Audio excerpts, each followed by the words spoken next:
Hope all of you are in a good condition, yeah, Amin. And before the event starts, like we are doing before, I will announce who are the lucky one who get the prize from DREaM presented by Office of International Affairs, Universitas Gadjah Mada. And this is for whom that deliver a question in day 2 program, yeah, last week. Okay, for the first one, who are the lucky who get the prize from DREaM is Mbak Liana An. Mbak Liana An, are you here today? Hi, I'm good. Ah, hi. Okay, congratulations, Mbak Liana. Thank you, Thank you. UJM. Yes. Maybe where are you come from? I'm from University Tun Hussein on Malaysia. Oh, You. Malaysia. Oh, maybe I want to ask you something about the tourism place in your country on your city.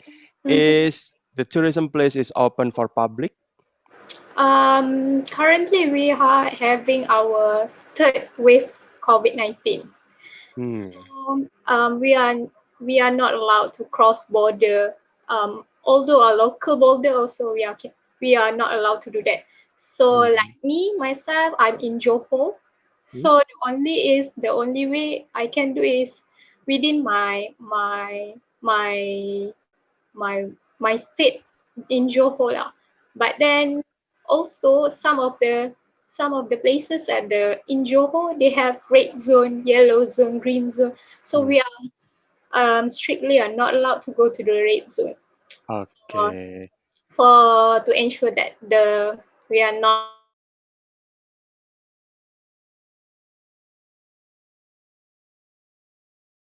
Thank you, Mbak Liana, and congratulations once again for get the prize from DREaM. And the second one, who are the lucky one, is Mas Jusman Al Sahmal. Wah, Mas Jusman, are you here? Do you copy my voice, Mas Jusman? Okay, I think Mas Jusman is still sleeping for now, yeah? Okay, congratulations, Mas Jusman, yeah, you get the prize from DREaM.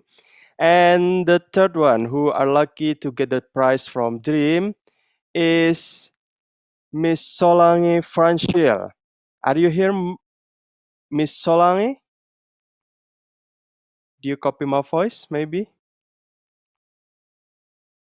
Okay, Miss Solange, I think same as Mas I'm Jusman, here. yeah? Oh, I'm yeah, just yeah. having trouble with my internet. Wait a minute. Oh, okay, okay. Can you copy my voice? Do you hear my voice, maybe? Yes, I can. Okay, so maybe I want to know about where are you come from? I'm from Brazil, but I'm living in Indonesia for almost 2 years now. I'm living in Oh, Palembang. oh, Yeah, so you are now in Palembang. in Palembang. I'm taking my Okay. master degree with UNSRI, Universitas Sriwijaya. Oh, Universitas Sriwijaya in Yeah, Palembang. Okay. Okay. How about the COVID case in Palembang right now? well, lots of cases right now. Hmm? Yeah, and the government are taking care, like are dealing with the situation, but lots of people they don't wear masks.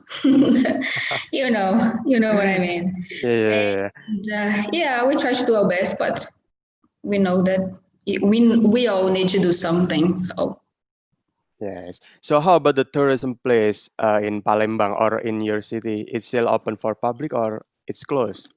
it's closed. Like I've been here for 2 months now, and Hmm? I want to visit some place, but I cannot. But Okay. it's okay. I can wait. Okay, okay. We do hope that you all in a good condition, ya, Mbak Solange, Yes. ya. Yes, Thank thank you. you very much and congratulations for get the prize. And the last one for the one who are lucky is Mbak Katrina Sakares. Yeah, are you here, Mbak Katrina? Mbak Katrina? hello. Oh, hello. Yes, Okay. I'm here. Okay, Mbak Katrina, where are you from? Oh, I'm from Philippines. Philippines. From Philippine Normal University, Manila. Oh, University Manila. Okay, thank you. As I'm asked the person before, How about the tourism place in your country and in your city? It's still open for public or it's closed? Oh, the tourist spots in the GCQ areas, the Mm, general community quarantine in our mm, country is open. mm. However, those areas which are high risk in COVID-19, they are still closed and not open for the Public. public Yeah. or for the people.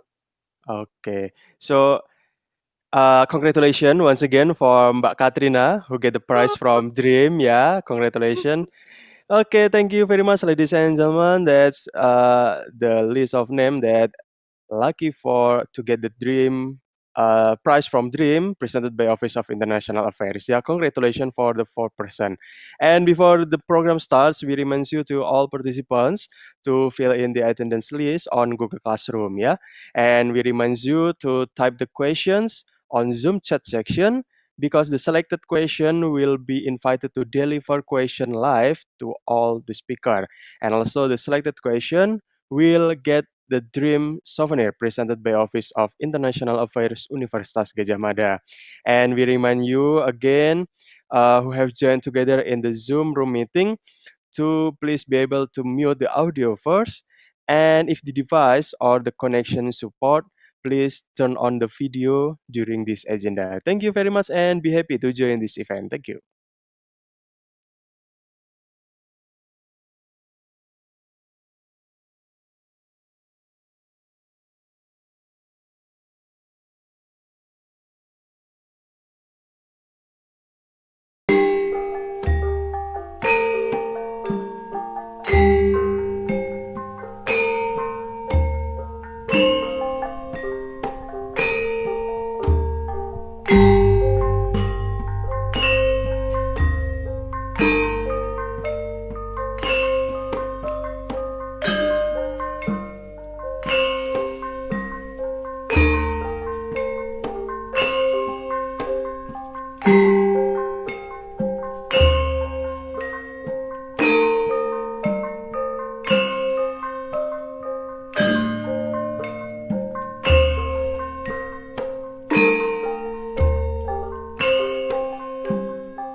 Yeah, once again, ladies and gentlemen, before our program starts, we remind you to all participants to fill in the attendance list on Google Classroom, yeah, and reminds to type the questions on Zoom chat section because the selected question will be invited to deliver the question live to all the speaker, and also the selected questions will get DREaM souvenir presented by Office of International Affairs. And we remind you also for all participants who have joined together in the Zoom room meeting to please be able to mute the audio first. And if the device and connection support, please to turn on the video. Thank you very much and be happy to join this event. Ladies and gentlemen, Assalamualaikum warahmatullahi wabarakatuh. Good afternoon from Indonesia, ladies and gentlemen. My God bless us all, and we do hope that you are in a good condition. Yeah. First of all, we would like to welcome to Your Excellencies Deputy Director for Strategic Studies 3 at Ministry of Tourism and Creative Economy, Tourism and Creative Economy Agency. Your Excellencies Director of BD Strategy and Special Project GREB Indonesia, the Honorable Acting Chairman of the Australia Bilateral Committee in the Indonesian Chamber of Commerce and Industry, Vice Rector for Cooperation and Alumni, Universitas Gadjah Mada, Head of Office of International Affairs, Universitas Gadjah Mada, ladies and gentlemen. We welcome you again to the 12th UGM DREaM International Virtual Short Program 2020, Resilience Amidst Global Pandemic, on today, December 4th, 2020. And this is the day 3 for the DREaM program, yeah? Due to a COVID-19 pandemic, DREaM 2020 conducted virtually while still adapting to the existing DREaM content that has been implemented for the last 11 years. And on today's meeting, we will have a special discussion with experts that will share knowledge and experience about the tourism and also about the other commercial industry. Well, ladies and gentlemen, to start today's agenda, we would like to invite the Head of Office of International Affairs, Universitas Gadjah Mada, to deliver a welcoming speech. Dr. Imade Andi Arsana, please. Thank you very much, Mas Adit Matur. Ladies and gentlemen, good afternoon from Indonesia, or good morning probably in some other part of the world. We are almost towards the end of DREaM, but I think everybody is still are very happy, I think, and congratulations for the 3 students who have just got prize from us. Congratulations. I would like to say hello, selamat datang kepada Bapak Andre Noto Hamijoyo, matur nuwun. Terima kasih Bapak sudah rawuh di acara kami. Thank you very much for being with us, the Deputy Director for Strategic Studies 3 at Ministry of Tourism and Creative Economy, Tourism and Creative Economy Agency.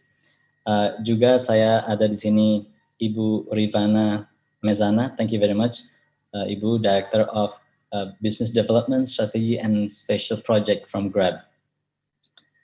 Just for information, Ibu Rivana, I'm a very loyal customer of DREaM.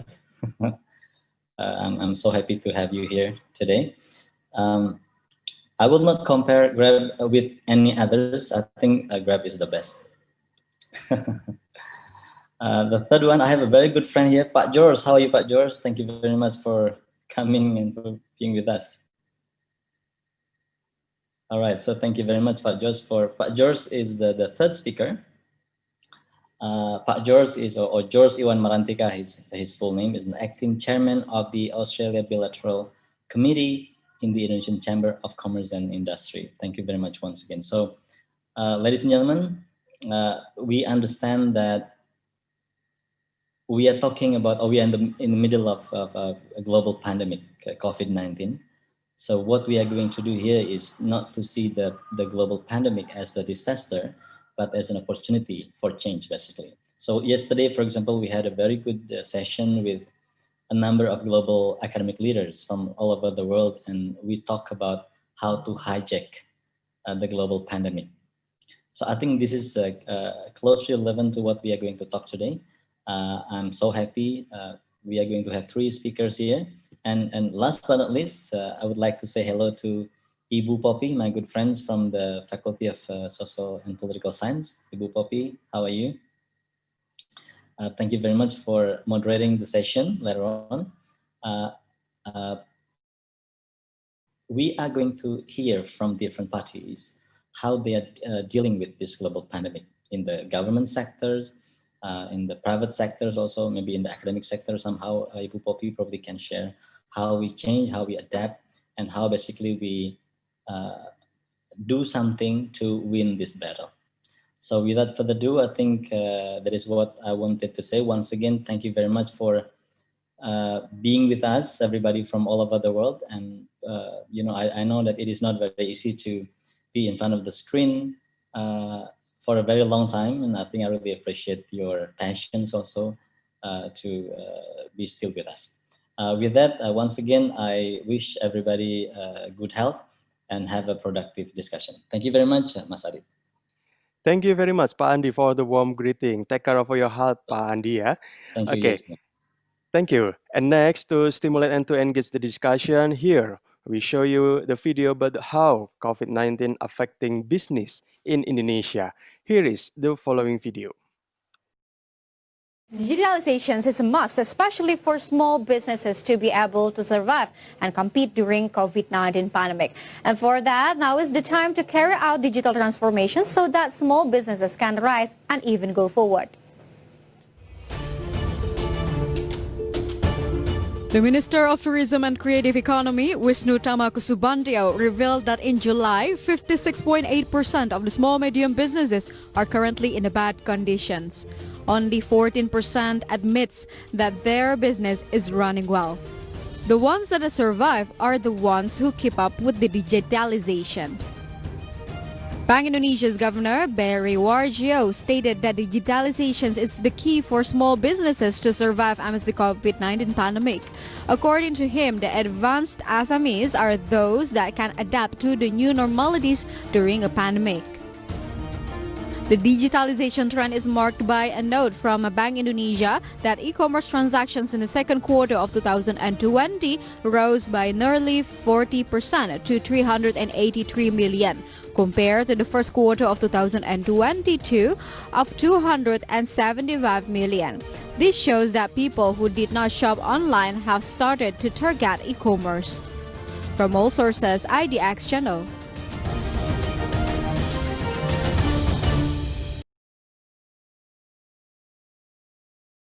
Okay, ladies and gentlemen, as I said earlier, we will have a discussion with three invited guests. The first speaker, we have Deputy Director for Strategic Studies 3 at Ministry of Tourism and Creative Economy or Tourism and Creative Economy Agency, Mr. Andre Noto Hamijoyo. The second speaker, we will have a Director of BD Strategy and Special Project Grab Indonesia, Mbak Revana Mezaya. And the last speaker or the third speaker, we will have Mr. George Iwan Marantika as an acting chairman of the Australia Bilateral Committee in the Indonesian Chamber of Commerce and Industry. The discussion will be led by a moderator up to next 1 hour and 40 minutes. Before the discussion begin, let me to introduce our moderator first in this afternoon session. Yeah. Our moderator today is Dr. Poppy Sulistianing Winanti.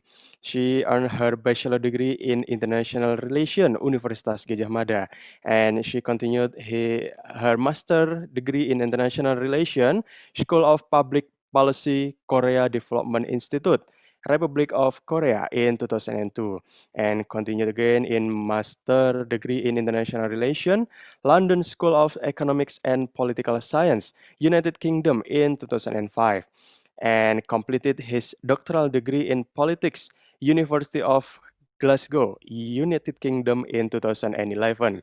And now she serves as a Vice Dean for Cooperation and Alumni and Research, Faculty of Social and Political Science, Universitas Gadjah Mada. Ladies and gentlemen, before we welcome to our moderator for this afternoon session, for all participants who have a question to our speakers, please kindly type it on Zoom chat section. Yeah, ladies and gentlemen, please welcome to our moderator for today, Dr. Poppy Sulistianing Winanti, please. Good afternoon, everyone. Thank you, Mas Riandika, for a very nice introduction. And good afternoon, Pa Andi. It is my pleasure to be here and then moderating three great speakers for this afternoon. And how are you all, the participants? I've understood from Pa Andi's explanations that you're coming from all over the world, and I hope that you are well and very enthusiastic to follow the afternoon session.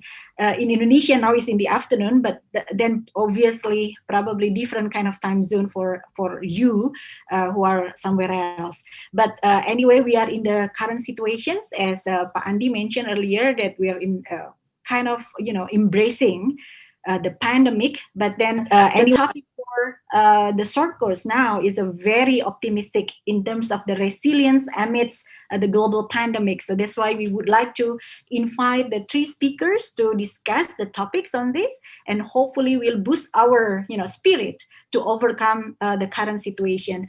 The first speaker is Dr. Andre Noto Hamijoyo.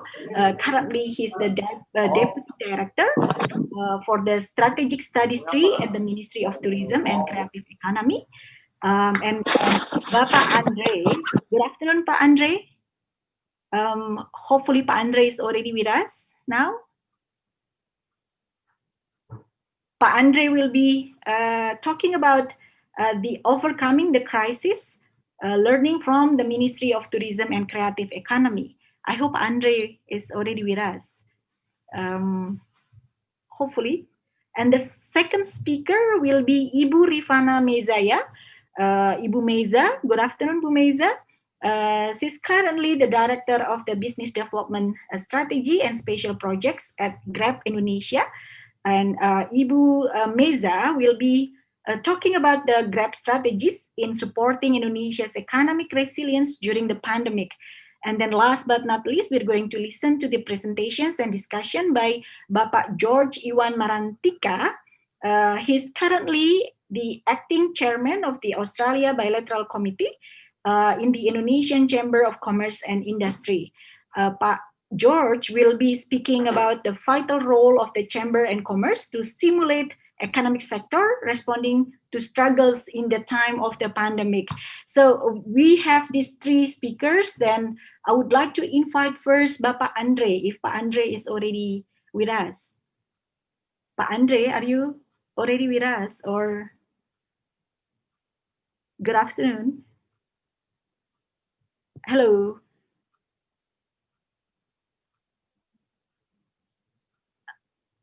Oh, Mas Riandika, can we just forward to the next speaker if Pak Andre is Yes, yes, of course, of course. all right. So my apologies. I hope that Pak Andre is already with us. But then otherwise, I would like to invite Ibu Rifana Mezaya. Ibu Meza, would you like to be the first speaker for this afternoon session? And I'm sure that the participants will be willing to hear from your experience, especially Grabs, as Pak Andi mentioned earlier, is one of the promising sort of like companies now in Indonesia. But I'm sure also, as many other companies at this moment, Grab is also struggling because the pandemic has already affected many sectors, including obviously the Grab kind of business. So would you like to please give us for 20 minutes for your presentations? Time is yours, Ibu Meza. Thank you so much, Ibu Poppy and Pak Andi and everybody for the kind words about Grab and for welcoming us in your esteemed event today. For me personally, this is a great honor because actually my grandfather graduated from the Gajah Mada University back in 1963. He was actually the first one from his small village in South Sumatra who went to college and graduated from your university and then met my grandmother there. So I wouldn't be here without UGM. So thank you for that. And it's an honor for me to share the experience of Grab, particularly in this pandemic. And I would like to also welcome all of you who joined us from Indonesia and from the rest of the world. Hopefully all of you are safe and hopefully all of us are still passionate about learning from this difficult time. Because I think this year will provide us with maybe like a decade-long worth of case studies that can be learned by our, younger generation, next generation, on how to deal with this kind of challenge, a global challenge. First of all, please let me to share my screen, and please feel free to post your questions accordingly. So today, I've been tasked by UGM here to share about how Grab survived. But not only survive, but we actually would like to thrive together with the country through innovation that we can make in Indonesia. Knowing that not all of you are from Indonesia or the region, please let me first to introduce what Grab is. So Grab is actually was actually born as a ride-hailing app. But currently it's a super app that provides services for everyday needs, from food to logistic delivery, and it is a regional app. So we are all in 8 countries in Southeast Asia. We have been downloaded by more than 200 million users, and we are actually housed to 9 million micro entrepreneurs across our network. We call them micro entrepreneurs because those who actually make a living from our platform, mostly they are self-employed and they got jobs from our platform through the orders from our customer. So we call them micro entrepreneurs who are self-employed. In Indonesia itself, we actually are here from Sabang to Merauke, from the most eastern part to the most western part. We are in 236 cities, and it's been a pleasure to serve the Indonesian community since our double down on the country back in 2017. We also serve legally 24 airports across the nation. So if any of you later on had the opportunity to visit Indonesia, we are there for you since the airport. You came in through the airport to Indonesia. So Grab, as I've told you before, we started as a ride-hailing app like Uber, but we actually acquired Uber back 2 years ago, and we've developed from there. Not only we serve ride-hailing, but we are also a food delivery platform, logistic delivery platform for the last mile. We also provide many new services in 2019, which made us a super app. From booking hotels to booking tickets and cleaning your houses or fixing your AC to actually telemedicine, the services are provided in our platform in one app. Now, let me go into the story of how Grab actually faced the pandemic together with all of you in 2020. So Grab has been committed to our mission for Grab for Good. We have been committed to support and ensure the Indonesian people can access the benefit of digital economy. And in this time, we continue our approaches as before, which is firstly working closely with the government and align with the government to implement long-term digital economy initiatives for self-employed workers. If you remember, we have over 9 million people that self-employed through our platform. And we also committed to provide the best platform and technology for small businesses and small traders, traditional traders, to grow. And in this challenging time, we are also committed to create innovative solution with improved and safety and hygiene to face our new normal. I want to introduce you to our family, the family that are living in our Grab ecosystem. In Indonesia, we serve millions of people that we call our family. Firstly are the merchants. The merchants here are those restaurants who register in our Grab Food platform, where users like me and you can order food from their restaurants, and the food will be delivered by our driver partners. So there is merchants and drivers. We also have agents. Agents are those who usually open a small kiosk like in the neighborhood or in traditional markets. We empower them to sell digital goods and access to financing capacity so that they can empower their community. Like they can sell airtime, they can sell, they can help their customers to open a bank account digitally and all that. And lastly, our family include, but not least, is the users, the hundreds of millions of people who have downloaded our app and kept providing jobs for these self-employed peoples, merchants, drivers, and agents. Now, why I introduced you to our family is because all of those people, all of the family that are in the Grab ecosystem were affected during the pandemic. In Indonesia, we didn't have lockdown per se, but we have something called the large-scale social restrictions. It were definitely necessary to slow down the COVID spread. However, it presented challenges to businesses across industries, like what Ibu Poppy had mentioned, including Grab in this context.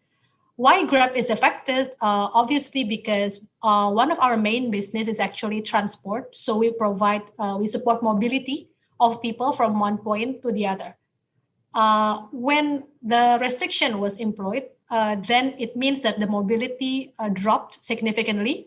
It means that the people, the user who gave jobs to those driver partners also dropped significantly in numbers. So that was the challenge during the early time of COVID. And at the time also, there were challenges in terms of how restaurants could not be open. So there was a question whether they can still serve their customer base. But we understand that this is a necessary step for us all to face COVID. In that situation, the very question that we ask is, what can we do to take care of each other? So we really refrain ourselves from asking about how the business or how is the loss or how is the profit. We really refrain from asking that question because we know this situation is hard for everybody. And we have millions of people in our family, in the ecosystem that are affected.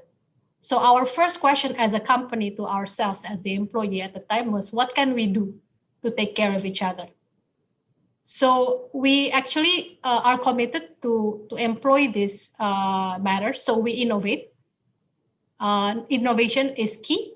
We promise ourselves, let's push ourselves to innovate. And then the second one is also important. Let's execute it. So whatever the crazy idea or the innovation aspiration that we had that we think can help us all face this challenge, it has to be able to be executed quickly because the pandemic was already there. It's not like a planned, next quarter is going to come. It was already there. By executing quickly, sometimes we don't know whether we made a mistake or we made something that is not perfect. What's important for us is learning. So the feedback loop has to be closed. We need to choose an action, we perform the action, we see what is the reaction, and then we measure the reaction. Are we doing the right thing or not? And then we repeat the process so that we can come up with innovation that can help us and the people who make a living through our platform to continue surviving this crisis. Having that mentality in mind, so in just 2 months after the first case was confirmed in Indonesia, we launched 3 new services. The first one is GrabMart, which is a marketplace for on-demand groceries. This was because at the time, people were encouraged to stay at home, so not even to go to the, to the grocery stores or the traditional market. So we feel like it will help the traditional market or the supermarkets or the mini markets if we can bring the customer to them through online or through our platform. And for our customers, it helps them to also limit their mobility while still providing their daily essentials. We also introduced Grab Assistance, where basically you can order any driver partner of Grab to buy anything you want, anywhere you want. You just say what you want them to buy, how much is the estimated price, and they'll deliver it to you. And lastly, we also double down on our hygiene and safety protocols for our fleets, both the motorcycle, the 2 wheels, and the Grab car or the 4 wheels fleet. So we employ a lot of things. This was the quick innovation in just 2 months. It was ideation. The idea was built, the execution was built, and it was within a short period of time. But we remember that having done this innovation, it doesn't mean that we can stop. We need to learn, continue the feedback loop to improve what we want to do for our family in our ecosystem. So through that process of learning, we learned that there are at least 4 pillars that we need to continue doing as our response and recovery approach at Grab Indonesia. The basis of this is the one below. We want to serve the customer, all the users that have been with us since the beginning, and we want to serve the public interest. We want to help the country, we want to help the community to deal with this COVID. We want to help ourselves to limit our mobility, limit our interaction, but still, moving the economy along. So these 4 pillars are here: improving hygiene and safety standard, protecting partner source of income, collaborating with government and businesses, and lastly, empowering the masses. I would just give you a snapshot on what we've done in these pillars since the early 2 months of learning.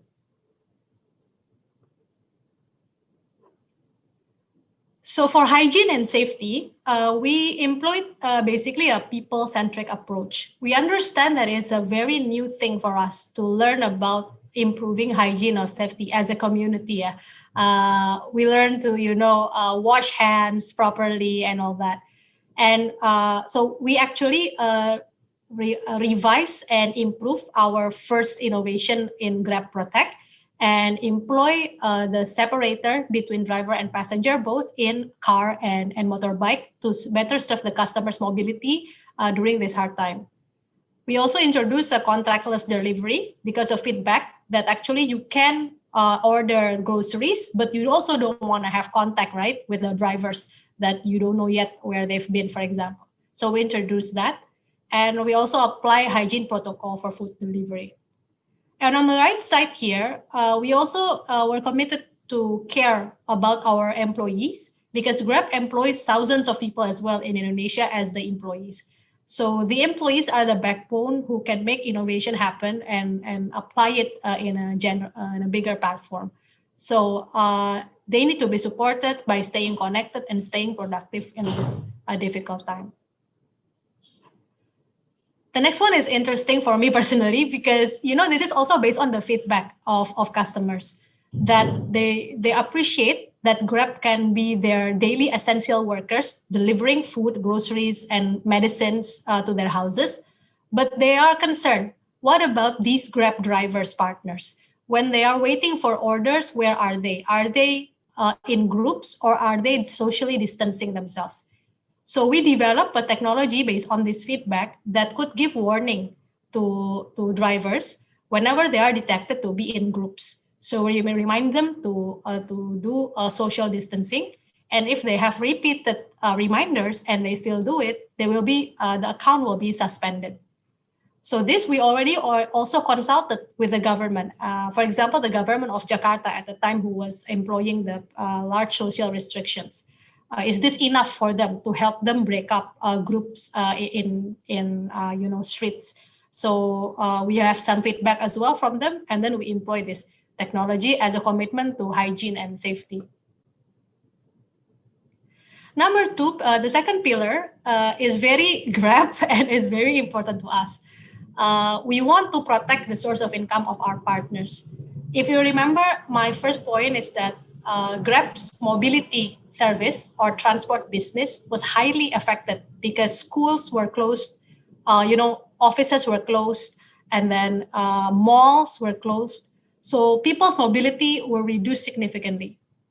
It translates into less order for transport. It translates into reduction of our partners' income, right? All these driver partners that are in our platform. But we also are committed. We don't want them to, lose their source of income. So it's on us to basically pivot to new normal necessities and provide them with new types of orders. Like I've shared with you before, we introduced GrabMart, where before the driver partners' majority of job is transferring people from one point to another. But with these new services, they can actually deliver goods and foods and groceries from one point to another. So they have substitute services to continue to gain employment. And this is also a new source of income for our merchant partners. So merchant partners who have, food or they can sell food through this platform. Or if they also sell groceries and daily necessities, they can also sell through this platform. And even we accommodate merchants from the most eastern part of Indonesia at the time where export were still banned. Their seafood was really famously good, but there was no export, so they didn't have any income. So we accommodate them to sell their eastern, deep sea seafood to our platforms to people in Jakarta.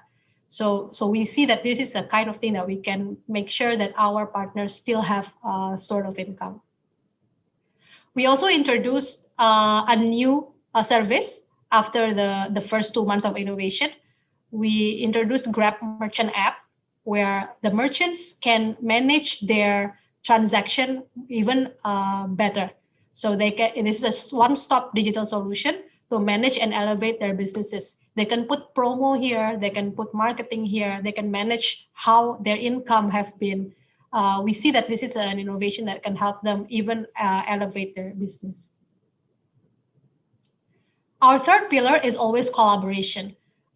There's no one that can do everything alone, and definitely not Grab. So since the beginning, we collaborate with government and business to navigate this hard time. Just an example, Grab Health was a new service that was launched just in 2019. It's a telemedicine and medicine delivery services. But when COVID hit, we doubled down on Grab Health. So we know we had to accelerate its growth. Why? Because we want to help the government to deal with this health crisis. In the beginning, there was not a lot of testing yet for COVID. So we did collaboration with government where Grab Health could be the tele-screening, the first line of defense before people sought for testing. So they can do a telemedicine to do that. And if they have the recommendation to quarantine, they can do that without actually having to expose themselves to go outside. And Grab Health also provide a free rapid and PCR tests for healthcare workers and driver partners. It was also appreciated by the president, and by his support, we can actually develop the product even bigger. The one that we are really excited about is the government of Indonesia. Actually, one of the focus of the government for the economic recovery is to focus on MSMEs, or micro, small, and medium enterprises. So the government introduced this program called Proud of Made in Indonesia. So we participated. We are very honored to participate. And actually, we introduced several features only reserved for our local products. That collaboration with government inspired us to actually go further by empowering the masses. Empowering the masses here meaning we not only think about those who are already in our platform, so our family, but we all actually think about those who are not yet in our platform. Can we empower them during this pandemic? So it inspired our campaign of Terus Usaha. If you speak Indonesian, within this sentence is the word susah or hardship. But the idea is Grab as a platform, we want to turn this thing around from susah or hardship to terus usaha, or keep working, keep getting on your feet. How do we do this? Is by we actually welcome all the small, medium enterprise, the micro enterprises into our platform. We give them free apps and we launch online bazaar so that their product can be accessed by our user base, by our customer. They all also given dedicated platform to self-onboard. So they can actually go in and register their stores to Grab platform and start selling not long. And we also give them training and seminar, and we develop the platform, we better the platform for them to do this. By doing this, during the pandemic, we facilitated more than 450,000 new merchants to get into our platform, and they immediately can have access to new sources of income that they can tap into our user base to market their product. And there is also more than 32,000 traditional market sellers onboarded to GrabMart and Grab Assistant. So all the wet market that might not have been digitalized before, they are now, holding smartphone to sell their produce from market to customer delivered by Grab driver partners.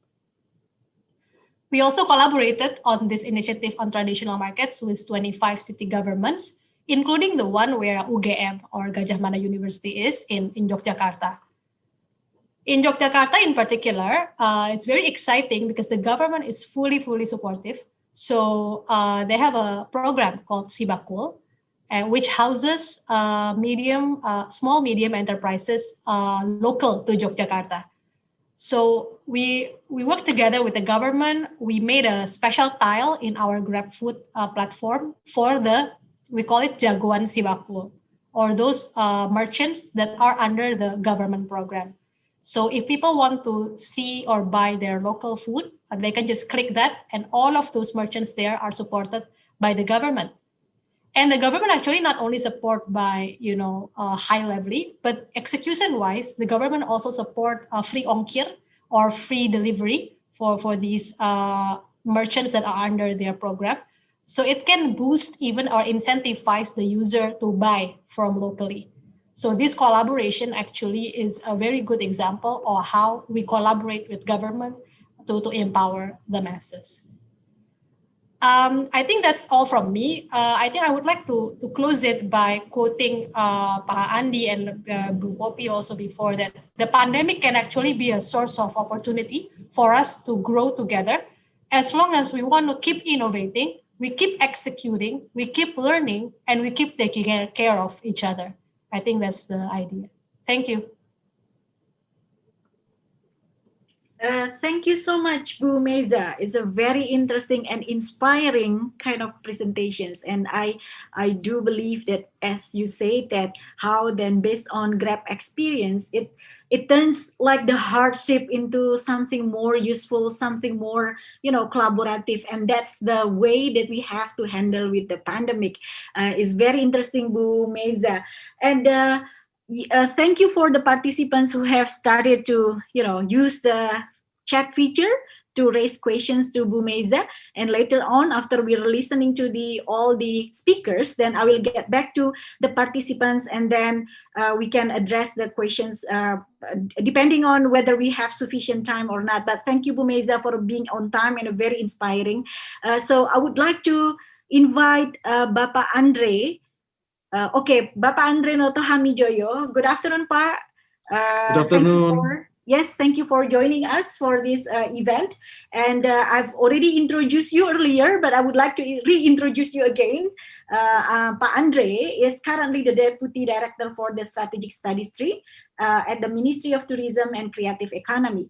We have listened to Ibu Meza's presentation earlier, and I hope that we also can listen and learn from you. Especially, we would like to hear the government's kind of views regarding how to overcome the current situations. And especially since Indonesia is relying on tourism, then the pandemic obviously has provided us with a very great challenge to our economic situations. So we would like to listen to Pak Andre's presentations regarding how to overcome the crisis, and then especially learning from the Ministries of Tourism and Creative Economies experience. Please, Pak Andre, time is yours. And as Bu Meza earlier, you have like 20 minutes for your presentation. Thank you. Yeah. Thank you for this opportunity. Good afternoon, ladies and gentlemen. I want to share my presentations, the readiness of the tourism industry and creative economy after the COVID-19 pandemic. This is special for the 20th DREaM International Students Virtual Short Program 2020. I want to share my presentation. Okay. The outline of the presentations, we're talking about the global and national conditions due to the COVID-19, and the second is the conditions of the tourism industry and creative economy in Indonesia. The third is strategic plan of Ministry of Tourism and Creative Economy 2020 to 2024. And the last but not least is the strategic plan of Ministry of Tourism and Creative Economy 2021. The first, the global and national conditions due to the COVID-19. We know that the global and national conditions due to the COVID-19, how the GDP growth rate decline, especially in Asia Pacific. Indonesia also get a decline, and the conditions, we can see that how the global economic growth rate projections from the 2020 is minus 5.2%, and the 2021 projections is 4.2%. We can see the economic growth of Indonesia. We can see for how the GDP going down, and how from the last years we get the decrease from GDP. Economic impact from the COVID-19 in the Asia Pacific, we can see the travel and tourism jobs lost in 2020 already impacted 48%, 87.4 million, and the travel and tourism GDP loss in 2020 in 50%, and global arrival assumptions in domestic and international also decrease. If there is no improvement, yeah, the decreasing is higher. You can see. So the conditions due to COVID-19 in Asia now. The projection in 2020, the foreign tourist visits is 3.85 million from the target 2.8 until 4 million. The foreign exchange 2.7 billion US dollar.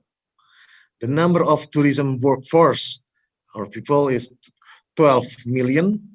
The export value of creative economy 16.2 billion US dollar, and the number of the creative economy workforce 17.5 million. We can see also the number of the domestic tourism in the movement 120 until 140 million.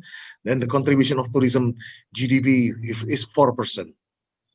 Value added of creative economy, we can see 1,124 trillion in the Indonesia rupiah. So the problems is the Indonesia's bargaining position is not as good as that of its direct competing countries in dealing with COVID-19. So it is related to the statement from Cahyanto and how the government respond in terms of handling an outbreak has a positive effect on increasing the number of visits and foreign exchange for tourism. We can see Malaysia, the total cases and the recent new day, and Singapore, we can see the graphic, Vietnam and Thailand. So how the conditions of the tourism industry and creative economy in Indonesia? We can see Indonesia tourism, the occupancy rate, the hotel occupancy rates being declined. The domestic tourists also declined in 2020. The tourism arrival from January to December 2020 declined 70.57%. We can also see the airplane passengers. So in the domestic flight decline 69%. Also, the international flight declined 97.86%.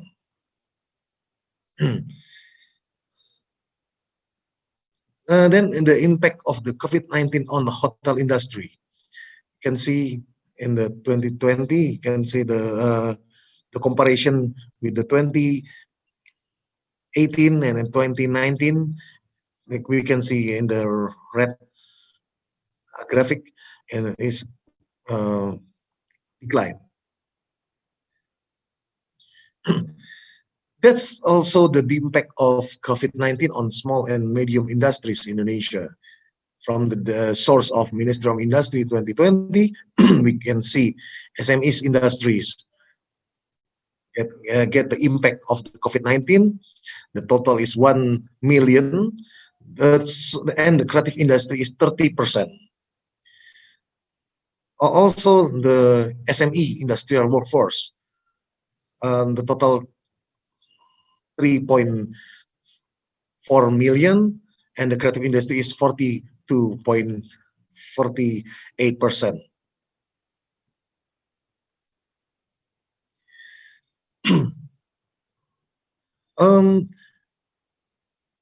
To get for the fight for the crisis, there are economic stimulus programs from the government. The economic stimulus programs is 3.8 trillion rupiah. For the hotel and restaurant tax incentives, 3.3 trillion. For the airline incentive for the rapid test programs is 413 billion rupiah. And for the additional incentives to build trust and market interest. We also support for the Ministerial Partnership Support Program for Emergency Response. The first is health worker accommodation assistance. The Ministry of Tourism and Creative Economy has facilitated a total of 2,357 health workers located in 11 hotels with a total of 1,408 rooms. The second program is the health personal transportation assistance. This is the transportation for medical personnel, provision of transportation for health workers in collaboration with 5 modes of transportation. We also have Balasa. Balasa is the provision of staple and ready-to-eat staple and food assistance to tourism and creative economy workers affected by COVID-19. The total is more than 300,000 pack. We also have a cloth mass movement with the total until July 2020 is 285,000 masks. So we also have a program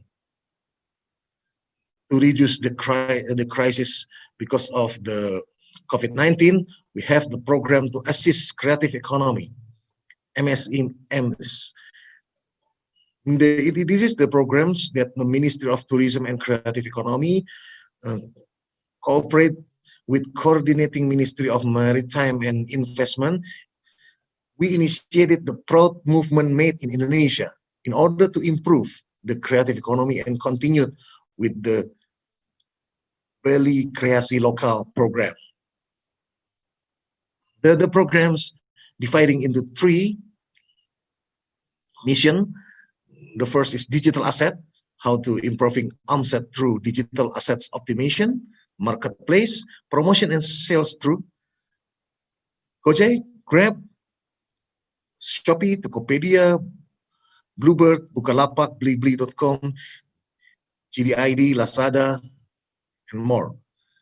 And then the assistance is training, consulting, mentoring, coaching.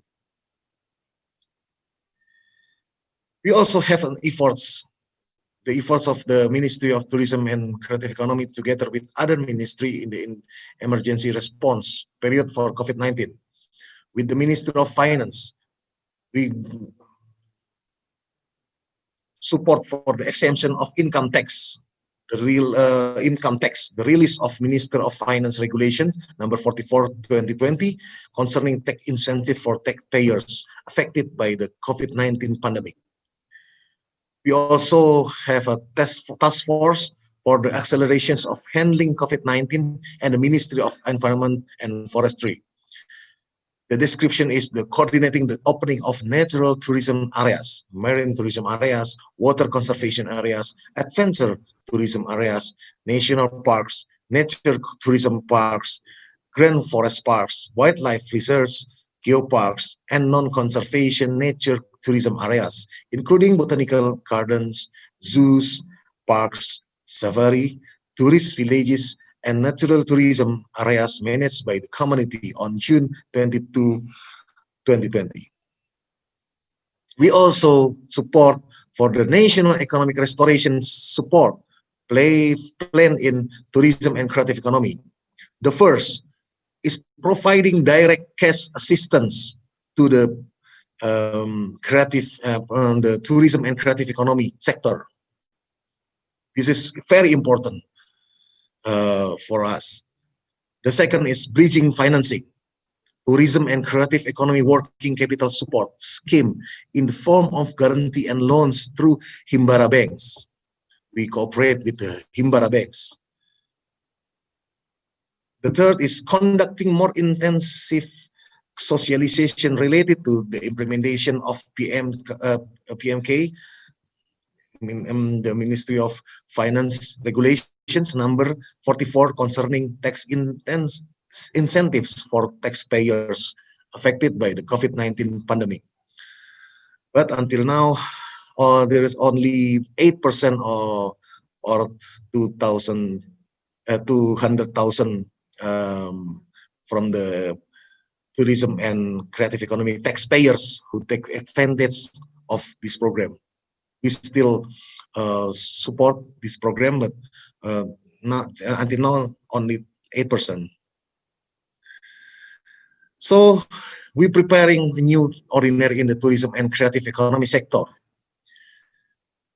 We're creating video documentations depicting the government's efforts to develop destinations that apply the cleanliness, health, safety, and environment, or GHSE protocol, with the following stages: compilations to the GHSE protocol in the form of educational videos and handbooks aimed at tourism business actors. Second, simulations of the implementation of the GHSE protocol, which also documents as material for soft campaigns and tutorials. Third, socialization and publications to the most domestic and international actors and communities through various channels. The fourth, destination trials, those who have implemented the GHSE protocol, limited meetings of ministry and agencies when the PSBB policy was relaxed. Now, the strategic plan of Ministry of Tourism and Creative Economy 2020 until 2024. The strategic plan is paradigm of tourism development in the future, called RPGM 2020 to 2024. The main target of tourist arrivals from the RPGM and from the 2015 until 2018, numbers oriented. Main target is the numbers of foreign tourists and number of domestic tourists. For the next RPGML 2020-2024, the target is the quality tourism experience. The main target, foreign exchange and value added. Second, tourism, destination, industry, and community readiness. Third is HR capacity. The fourth is environmental carrying capacity. And the fifth is global international competitive tourism image. And the main values is first, sustainable tourism. The second is the quality of human resources. The third, experience or satisfaction. The third, product and service diversification. The fifth is technology adoption. You can see the tourism development framework and national creative economy, how the quality tourism experience we will support for the quality tourism experience for the tourism. There's this strategic plan of Ministry of Tourism and Creative Economy in 2021.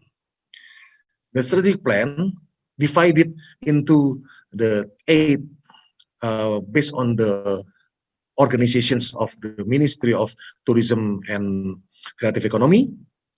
The first, tourism is restoration. The second is quality tourism and creative economy. The third is digitalization and digital sovereignty. D1, D2, D3 is the organizations divided in the Ministry of Tourism and Creative Economy. The D1 is how to developing effective, integrated, and relevant directions and policies for the advancements of tourism and the creative economy. The D2 is the how to increase human resources for paragraph who are superior and competitive in the digital era. The D3 is modernizations of destinations and infrastructure to increase the competitiveness of um, tourism and creative economy products. The D4, how to building and developing a quality and sustainable tourism and creative economy industry. The D5, making Indonesia the destinations of choice in Asia Pacific. And the D6, making Indonesia as a tourism center in Southeast Asia. The D7, build a comprehensive digital economy ecosystem for the advancement of the creative industry in Indonesia. This is the grand strategy macro level, how the deputy can collaborate to maximize for the target, quality tourism and creative economy. You can see in the middle is the research, management, controlling, and regulation. And how to divide the deputy for resources and institution, deputy for economic affairs, digital and creative products, the deputy for field tourism products and events, the deputy for marketing, deputy for industry and investment, and deputy for field development, destination, and infrastructure. This is the national priority in 2021. Theme of government working plan of or RKP 2021, accelerating economic recovery and social reform. The national development focus in 2021. The first is acceleration of industrial, tourism, and investment recovery, national health system reform, social protection system reform, and disaster resilience system reform. You can see that the tourism is in the first national development focus, acceleration of industrial, tourism, and investment recovery. This is the highlights of activities as an efforts to recover the impact of the COVID-19 pandemic. The cooperatives, the first is the cooperative and the SMEs, small and medium enterprises. How to channeling working capital through channeling financial institution, banking, BPR, Pegadaian, PNM, cooperatives, business recovery and development assistance. This is the core.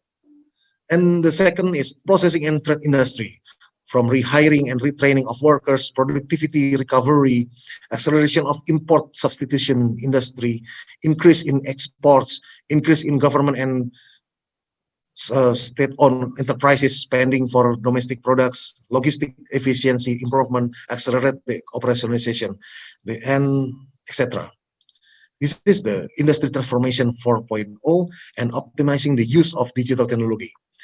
For tourism and creative economy is how to restorations of the domestic tourist market with airline ticket incentives, recovery of the foreign tourist market with sales missions and subsidized tour packages, organizing national and international events, acceleration of infrastructure development, hygiene and safety standards, restoration of tourism and creative economy businesses, facilitate access to finance, tourism supply chain cooperation, SR placement, certification, training, and creative business startup growth. For the fourth, it's increasing investment for the acceleration of licensing system integration, acceleration of large-scale investment realization, provision of bottlenecking services and aftercare investment, expansion of positive investment lists. So we can see the 2021 COVID-19 pandemic recovery plan, tourism and creative economy sector. The recovery of domestic tourist market is the fastest step to encourage tourism recovery, supported by airline ticket incentives and the arrangement of national holidays. Support for organizing national and international events, government and business, MICE, sports, arts, and culture. Recovery of tourism businesses and the creative economy through facilitating access to finance, supply chain cooperation, and training, certification, placement of human resources. Recovery of the foreign tourist market through sales missions and subsidized Tour packages supported by partnership with airlines or wholesalers. Accelerate development of tourism infrastructure and creative economy, implement hygiene and safety standards, and diversify tourist destination. Increasing the growth of creative business startups supported by mentoring as well as the development of production and market networks. Thank you very much. Together keep Indonesia. Thank you. Okay. Thank you so much, Pa Andre, for the explanations. And I guess as we have learned from your presentation earlier that Indonesia's government has already setting up several kind of policies in order to mitigate the impact of the pandemic for the tourism, and especially to enhance what we call as the creative industry. So I also noticed that there are already some participants that raised the questions to you, but later on we're going to get back to the participants. But then I would like to invite our last speaker for today's session. I would like to invite Bapak George Iwan Marantika. Pak George, good afternoon, Pak. How are you? Okay. Good afternoon. Thank you all very right. much.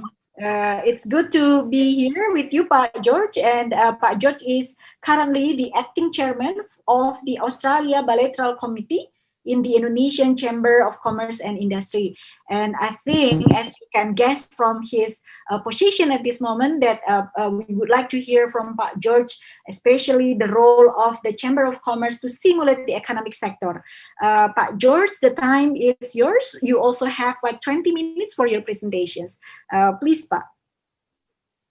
Thank you very much. Well, let me introduce myself again. Thank you, Dr. Poppy, and thank you, Dr. Madandi, good friend of mine, who invited me into this very distinguished panel and also distinguished program of international students in UGM, right? So I guess you're all coming from all over the world. My focus is basically in the area of what I am involved in, and that is with the Indonesian-Australian economic bilateral engagement. And in that angle, I am the chairman of the Australia and actually New Zealand Bilateral Committee of the Indonesian Chamber of Commerce and Industry, or called KADIN. And I'm also the national president of the Indonesia-Australia Business Council, which is, for practical purpose, the Australian chamber in Indonesia. So representing Indonesian and Australian companies in Indonesia. And so, obviously, Australia, as a neighboring country, is a country that is just down under from the south coast of Java and southern coast of Indonesia, is a strategic partner, strategic economic partner of Indonesia. There are within the Indonesian Chamber of Commerce and Industry at the national board level, we represent the regional boards, which is 34 provinces, which they represent almost all of the cities and regencies in Indonesia. So we have a breadth at a national level, all the way to provincial, all the way to cities and regencies. And our purpose, based on the Indonesian Chamber of Commerce and Industry, is regulated by law. There's a bylaw that it's bylaw number 1, 1987, which is an act of parliament, which basically enforces the role of Indonesian Chamber of Commerce and Industry, or called KADIN, in the Indonesian economy, meaning that it is the representation of businesses throughout the Indonesian economy. And so therefore it advocates the interests of business, and it promotes the interests of business, and it facilitates the interests of business as part of the stakeholder in the whole economy, or one of the main stakeholders in the whole economy. Business meaning mostly private, but the Indonesian Chamber of Commerce and Industry consists of 3 arms: the private sector, the state-owned enterprises, and cooperatives. So it is a holistic approach towards our stakeholder representation. And so coming back to the question, and I believe I was asked to present basically the role of the Indonesian Chamber of Commerce and Industry in related to stimulate the economic sector during the time of this COVID-19 pandemic. Well, we have basically initiated and played a major role in several issues. I will talk to you about the Australian issues because it is significant in terms of economic bilateral, but also I will talk to you about the overall economic perspective. Obviously, the controversial omnibus law, I think that some of you have heard about, the streamlining of Indonesian regulations is the main proponent is the Indonesian Chamber of Commerce and Industry, or KADIT. So we are not, embarrassed or ashamed to promote it, and we are promoting it. And the president did ask the chamber to be part of it, and it is currently now in law. So it's law, and basically it is now now following through on the particular guidelines. Yeah, but from the Chamber of Commerce perspective, it is a good law. It took a courageous government, such as the government of President Joko Widodo, which is courageous, to take forward this streamlining. And it is with the purpose of making Indonesia more competitive, and much more important during this time of pandemic, to be much more competitive for investment and business. Because the reality of this pandemic will probably take 3 to 4, if not 5 years to fully recover in terms of growth perspective. If you take a look at the 1918 Spanish flu, it's called the Spanish flu, it took about 15 years actually for the global economy to recover, because that was a global pandemic. This is going to take a bit.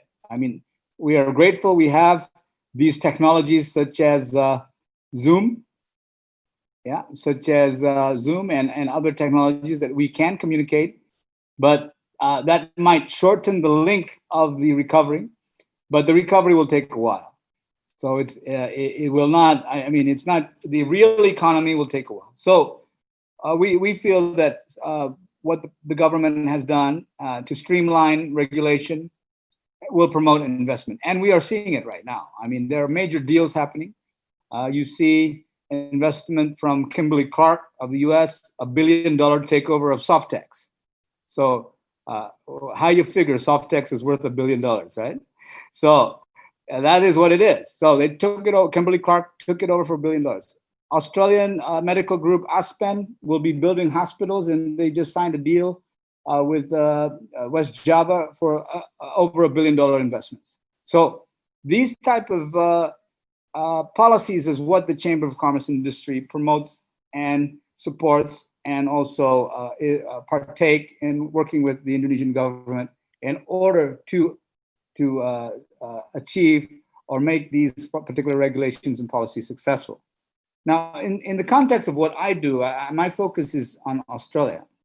And during the pandemic, on the 5th of July, the Indonesian government and the Australian government ratified a 10-year negotiation, which is a treaty, an economic treaty called the Indonesian-Australian Comprehensive Economic Partnership Agreement.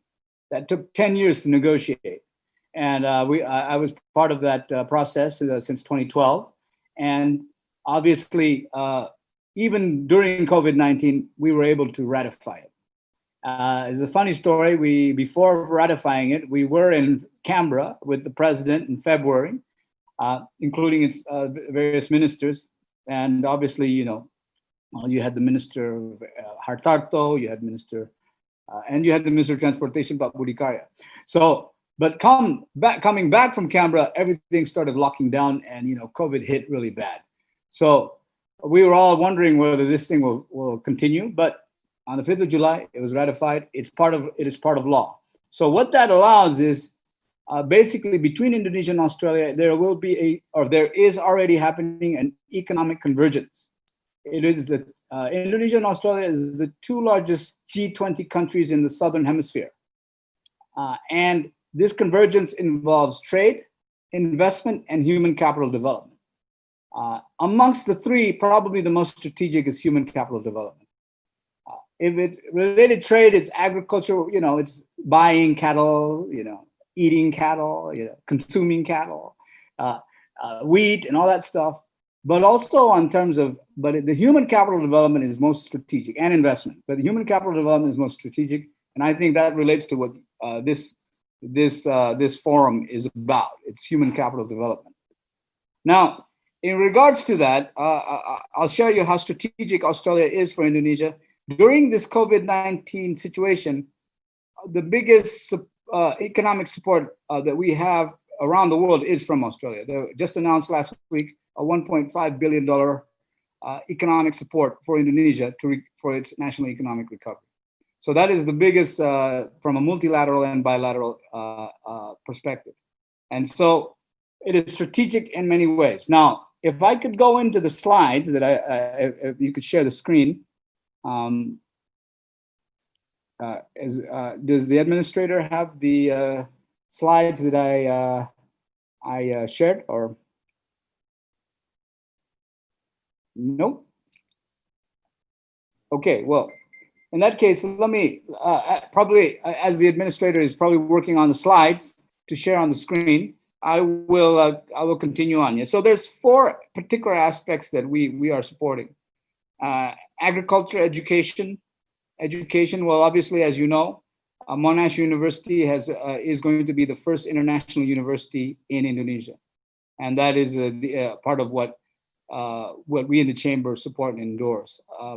And it is an icebreaker for many other international universities from all over the world to be in Indonesia. Now, how that's going to relate with the education sector, I think it will be a net positive, and because the focus on education is a focus of complementary. Indonesia has a big education base. Obviously, UGM is the Ivy League of education in Indonesia. You are a part of the Ivy League, but it has a big base. So if you could share the slides again for the administrator. Yeah. Is the slides on? Okay. We're still working on it, but okay. Wait a minute. Yes, hopefully it was on for a few seconds, and then it was off. So yeah, so that's one of the biggest part of what we do, and obviously we promote and advocate it. Now, what evolves out of education that we see as part of the Indonesian-Australian engagement is creating an ecosystem beyond the education, but the trickle-down effect of education, which is technological development. With technology development, meaning an ecosystem for the digital economy. We were talking about the digital economy just recently, and GRAB is part of the digital economy. And we hope that this ecosystem will support Indonesia in building its industrial 4.0 base. You know, Dr. Andi and I were engaged many times, and you might say, and early on we were promoting AI. Before anybody was talking about AI. I don't know if Dr. Andi is still on board here, but early on with UGM, we were promoting blockchain before anybody was talking blockchain. And that is the type of leapfrog that we want to achieve. And Australia is one of the countries that Indonesia wants to engage in that ecosystem. So I'll go straight to the first slide if you can. Yeah, for the administrator. Yeah, there you go. Okay, so that is the ecosystem we're looking at. An ecosystem of Indonesian Australian knowledge, we call it the knowledge economy. It's not just about education, it is also about certification, it is about innovation, incubations, and it is about what our friend from GRAB is talking about, is startup. You know, GRAB was a startup. I believe a startup that was incubated out of Harvard University, if I'm correct, right? Now this is and obviously it will create small, medium enterprises. So this is the type of role that education has, and in Indonesia with our education base. UGM is the leader. You have Gamma Techno, you have INO. Those are companies that are leaders in Indonesia's digital economy. And I think everybody is following suit. So the engagement with Australia, and we hope with the rest of the world, this could be a model, is this ecosystem that we want to achieve, in which the Center of Excellences of Indonesian and Australian universities are involved in innovation, but not innovation and research that is going into the filing cabinet, because you see a lot of that, but innovation and research that are applied and creates incubation and creates small, medium enterprises. That is where we're looking at. And beyond that, we want to involve industry so you have an exit strategy. Because the problem with innovation if you look at the Stanford model, Google was born out of Stanford.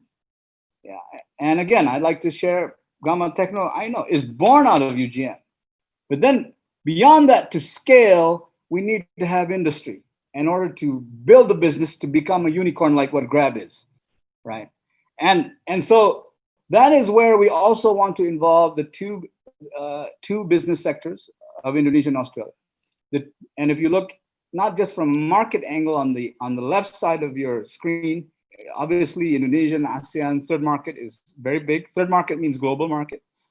But we also want to look on the right side of your screen if you see how we can patent, how we can raise seed capital, how we can raise angel investors, even have an exit strategy in the stock market such as the ASX. And that is where the whole ecosystem then becomes alive. You trigger the ecosystem. And this is one of the main pillars of the Indonesian-Australian Comprehensive Economic Partnership Agreement. And we want leading universities like UGM to be part of this. And UGM again is leading. I mean, I know for a fact that Monash is working with UGM on the mosquito innovation, right? The dengue fever, yeah, dengue, yeah. Now, that will lead to pharma. That will lead to development of pharmaceutical industry, and that is the type of thing that we're looking at developing with Australia, and that is the ecosystem of the knowledge economy that we're looking at, and this is what the Indonesian Chamber of Commerce and Industry and IBC. So there is a what they call a business partnership group between Chamber of Commerce, Indonesian Australian Business Council, and the Employers Association. And on the Australian side, similar, they have the sister chambers and the sister employer association. And we in IABC, we also have a sister organization called AIBC. So it is this framework that we are working on and we are executing on. And we're beginning to see the fruits early on. We are seeing investments from Australia in the digital economy. Groups such as TAP Group, which is a bit smaller than Grab, but it has a lot of traction in Indonesia's digital economy, and it's fully invested from Australian investors, as an example. Now, secondly, for the second slide, yeah, if you can, yes. So one other thing that we have been supporting, and this is related to economic recovery, because the economic recovery, the government of Indonesia wants to promote export. Yeah, export of small, medium enterprises. And so outside of the digital, which obviously our colleague from the Ministry of Economic Creative Economy has said that the government is digitalizing or onboarding small, medium enterprises into digital platforms, we also want to promote export. And so just last week, the Indonesian Chamber of Commerce and Industry and IABC announced the establishment of the Indonesian Trading House Australia. And this is a trading house that is going to promote, we are promoting the small businesses in Indonesia to be able to export to Australia, and vice versa, Australian business to be able to do business in Indonesia. Well, we have offices in Jakarta and in Sydney. And Jakarta is obviously in our Menara Kadin, or the Kadin Tower in Jakarta. And also we have offices in George Street in Sydney. So, but the unique thing is this, and this is probably something that will be duplicated around the world. We are working with BKPM, with Ministry of Trade, Ministry of Small, Medium Enterprise and Cooperatives. But the unique thing of this is, in order for this to succeed, and if I welcome you to go to the website, and if you see our team, it's Indonesian diaspora in Australia.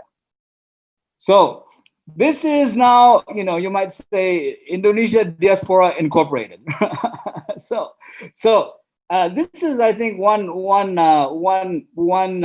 factor of not just Indonesia, but I think from all of our friends on this forum. You're coming from all over the world. You have diasporas. I mean, we have Indonesian diaspora in Australia and all over the world. Obviously, if you're coming in from France, you have diasporas here in Indonesia. Now, this is what we are trying to do with the Indonesian Trading House Australia, is to work with our diaspora as an asset. They are an asset Indonesians living in Australia, which is over 150,000 around the whole continent of Australia. Cities such as big cities like Sydney, Melbourne, Brisbane, Adelaide, but we even have diaspora in Albany. If you know Albany, it's like, in Indonesia, maybe Klaten or something like that, right?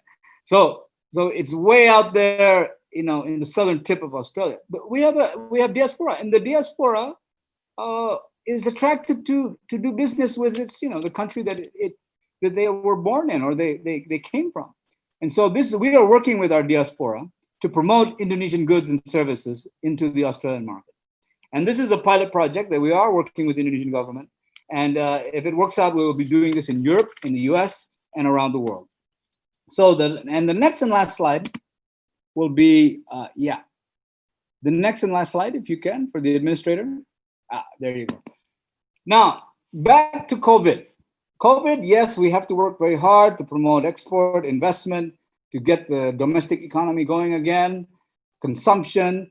And again, the issue is this pandemic, in reality, is going to take a while to recover to a 5 to 7% growth. We'll see what happens.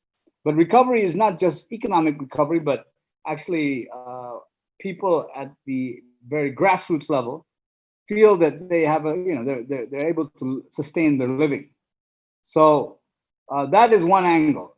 The next angle, and this is what we've done with UGM School of Medicine. Actually, we work with the University of Gajah School of Medicine, and this we started way back in April, actually, just when the pandemic began to start hitting. And that is, again, an ecosystem approach towards the pandemic, but looking at it from an industrial relations. So if you look in management theory, there's what's called industrial relations. And industrial relations relates to, in this particular angle, organizational behavior. How you're going to have to behave during the pandemic. Because the pandemic is not just about a virus, but it's about how the virus is spread. And the spreading of the virus leads about 50%, if not more, is dependent on human behavior. And that is where obviously industry, business needs to change and adjust in how it behaves. Because if not, everybody will start, obviously you have that spread and everything like that. And then if they have to shut down again, I just saw Bandung shutting down, PSBB proportional or something like that. Jakarta's been on and off. If that happens on and off and on, it's very hard for the economy to recover. So, but if we can manage our behavior in an industrial way, we might be able to pull this off where we are able to adjust with COVID-19, and yet we can still be productive. So the whole concept of this model is being productive and yet being safe. And that relates, if you look at the right angle of this chart, it relates on the safety and health protocols.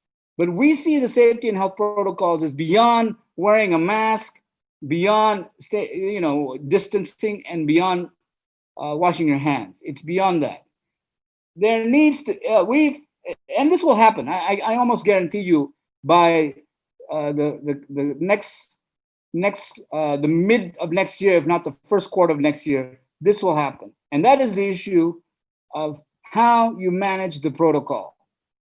And you have to manage the protocol in industry, in office work, in workspace, in marketplaces, as if you're managing a hazard.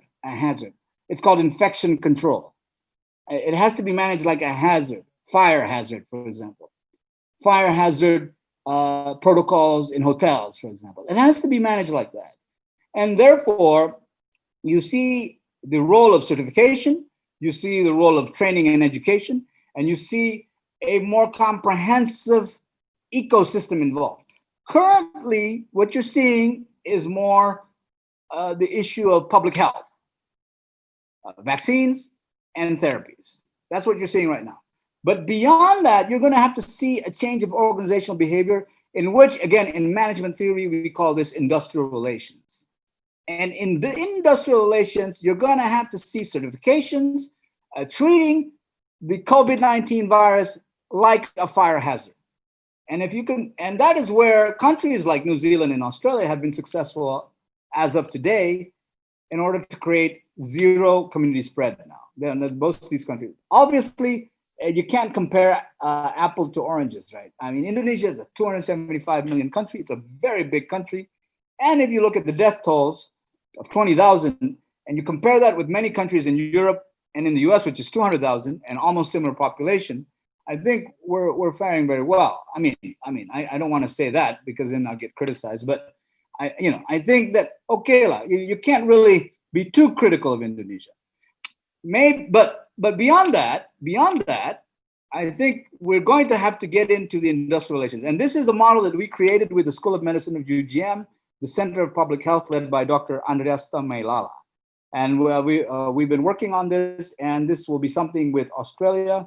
We are looking to engage deeper in, especially in the issue of infection control, and we'll see how far it goes. But in the end of the day, it's going to lead to that. And so with this note, obviously we are still positive. Indonesia as economy will continue to grow. A population of this size will continue to grow. And how fast we will grow, it depends on how we're able to manage the virus. And this last slide is a proposition from the Indonesian Chamber of Commerce and Industry, working with the School of Medicine of UGM, that we feel the way forward beyond vaccine and therapy, but into a more of an industrial approach. We feel this is the way forward. Thank you very much. And I will give the floor back to Dr. Poppy. Terima kasih, Bu. Thank you, Pak George, for again another interesting kind of presentation for today's session. And yes, it is very interesting to see how then the relations between Indonesia and Australia it's getting stronger with the adoption of the Indonesia-Australia Comprehensive Economic Partnership Agreement, and then we will need to see how that going to be useful and then probably benefiting for both countries in the current situations. So now we're going to the next session for the Q&A session. I really appreciate it. It's a very active participants for today. And then I see from the chat feature, we have like so many questions for the speakers. We have like 4 questions for Ibu Meza. We have like 7 questions for Pak Andre, and then we have at least 5 questions for Pak George. But before I will invite the participants to raise their questions, but I would like to inform you, Pak Andre apologized that he has to leave the forum earlier, but then he promised to address your questions later on via the committee. So I guess those who are raising questions to Andre need to be more patient, and then we'll get the response later on via the committee. So I would like to invite hold on a second. I would like to invite Charles. Is there Charles here? Charles Allen. Yeah, Bu. Addressing the question to Ibu Meza. Would you like to mention your question, but briefly, please? Thank you. Charles. Yeah, of course. Yeah. Hello, Bu Rivana. I'm Charles from Philippines. So for my first question, but I would like to just put my second question into context. If I'm not mistaken, around second quarter this year, Grab Indonesia introduced its Grab by Protect services, wherein it provide plastic partitions among other COVID prevention measures. Meanwhile, around this period, imposing portable separator was a hotly debated issue in the Philippines, my country. This idea did not sit well with concerned public, especially with several experts, because putting barrier, according to them, could put both driver and passenger safety at risk because of wind impact or issues on aerodynamics. So my question is, what made Grab Indonesia decide to include it in its Grab Bike Protect services? Was it born out by research that says putting barrier between passenger and driver could reduce COVID transmission? And also, what is the reason behind putting a premium on this service rather than making it a basic one? And for my second question about the Grab Mart video advertisement, there is this like a video advertisement where an ibu saying kalau ada yang gaada segar, kami ganti. So basically, if the delivered vegetables or fruits are not fresh, Grab Indonesia will replace it. So what Grab do with the recalled products, and how do you prevent food waste in that sense? Thank you, Bu. Thank you, Charles. Bu Meza, would you like to respond to the first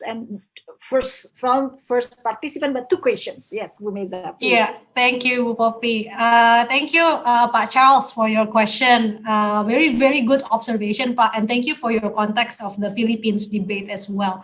So, addressing the Grab separator product, it is actually one of our comprehensive Grab Protect concept. So it is only a part from a whole integrated strategy of us of increasing our safety and hygiene. And you're correct, this decision of installing separators are based on research. We also refer to many other research institutions for this suggestion, including the Control of Disease (CDC) in the US, where they said that portable separators are a way to actually minimize potential of COVID separation. However, they note, and we also note, that it cannot be the only way.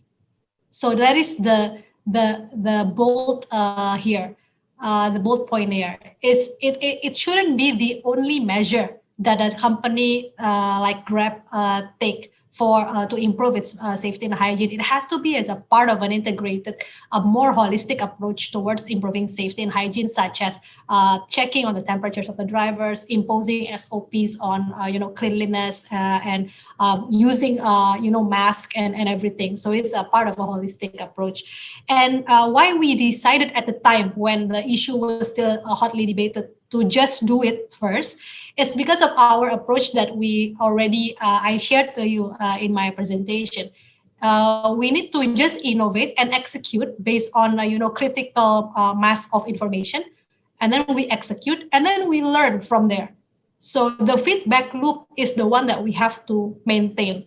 What is the response? What is the result after we adopt a strategy or an intervention? But if we wait until 100% imperfect information, it means that we are not going to learn from and doing anything, because we're not going to be doing anything.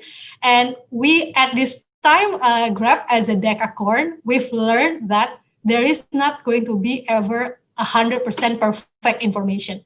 We live in an imperfect information kind of world, so we just need to do our best with the information at hand and then learn from there. So that's the approach why we took it. And your question about, the pricing, it's actually because we want to guarantee certainty. We need time to install all the separators, right?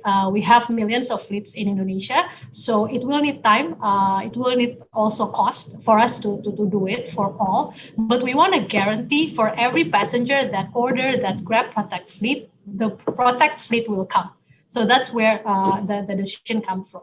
But still, we are still learning, and we will adopt our strategy based on the feedback loop that comes from the customers. And on the GrabMart part, you're very correct in pointing out food waste. We don't want to be part of a food waste problem.